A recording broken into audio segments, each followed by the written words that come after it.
Way here.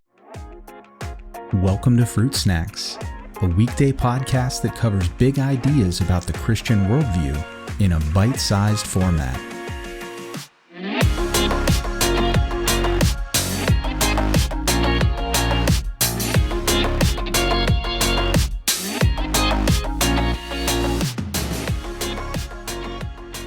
Hey everyone, on today's episode, we're going to do a word study. It's been a while since we've done one of these, and I wanted to do a word study today on redemption.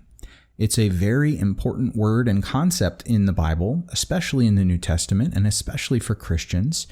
But I think we would do well to dive into the original language a little bit and to really ask some good questions and just learn more about what this word means, because I think there's a more full-orbed understanding of redemption that we can gain by doing a word study.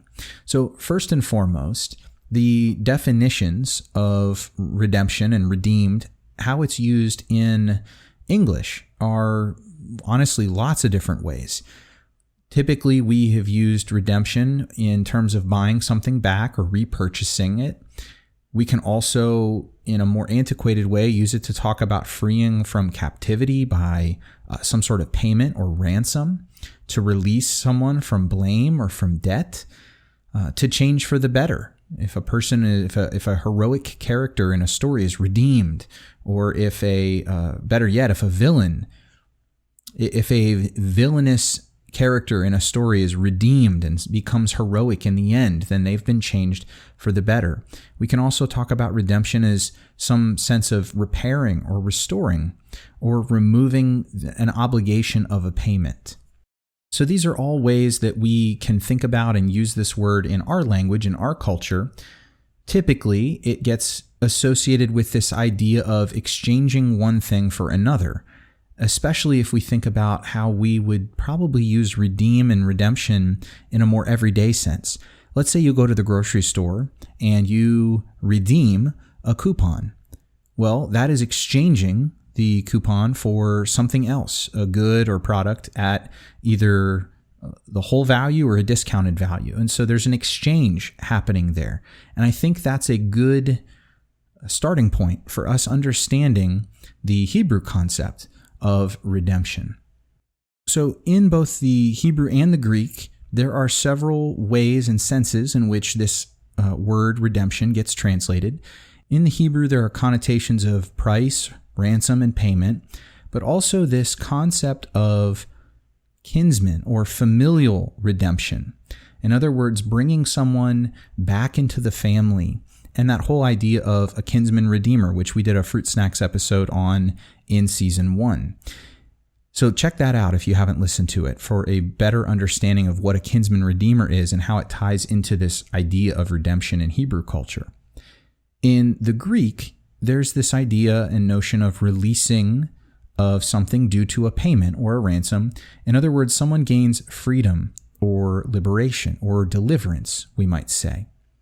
So there are a bunch of different verses we can look at as a way of understanding these different senses. I'll give you a handful here. The kinsman redeemer concept is found in Ruth 4:7. And we also see this idea in the Old Testament in passages like Isaiah 63:4. Now in the New Testament, we would look at passages like Romans 3:24 and Romans 8:23. And then we could also look in the book of Ephesians in chapter 1, verse 7, chapter 1, verse 14, and chapter 4, verse 30. So if we take the time to look at these passages and more where this word redemption or redeem occurs, you start to get a better picture of how it's used in the Bible.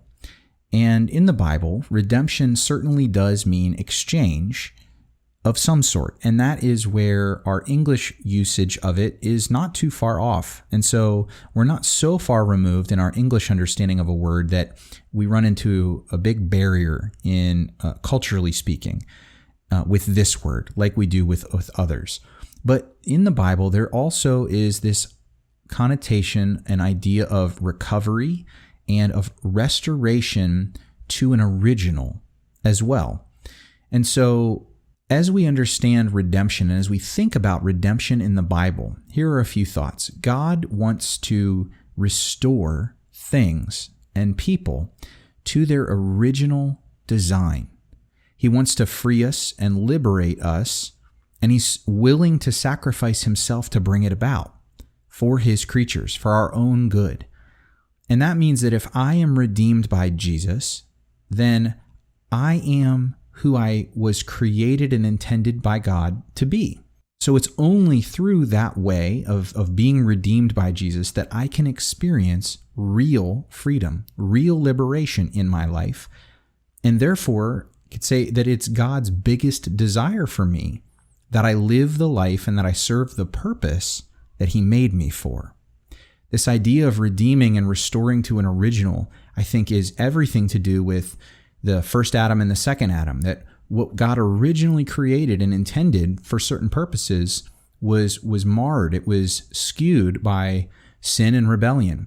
And by sending Jesus and ultimately restoring things back to Eden at a global scale, when it's all said and done, God will have redeemed the whole world, all of his creation, including us, back to our original intended purpose, which he had for us in the garden.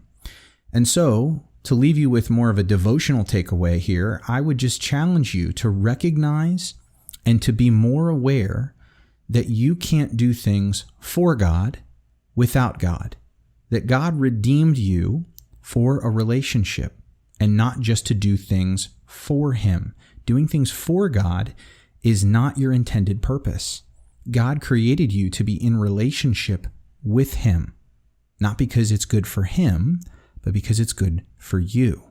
So focus more on this amazing reality of what God has done for me and for you, and let the service to God and the obedience to God flow out of that. That is God's intended purpose for us, relationship. And service and obedience flow naturally out of a relationship that is involved in a continual fellowship.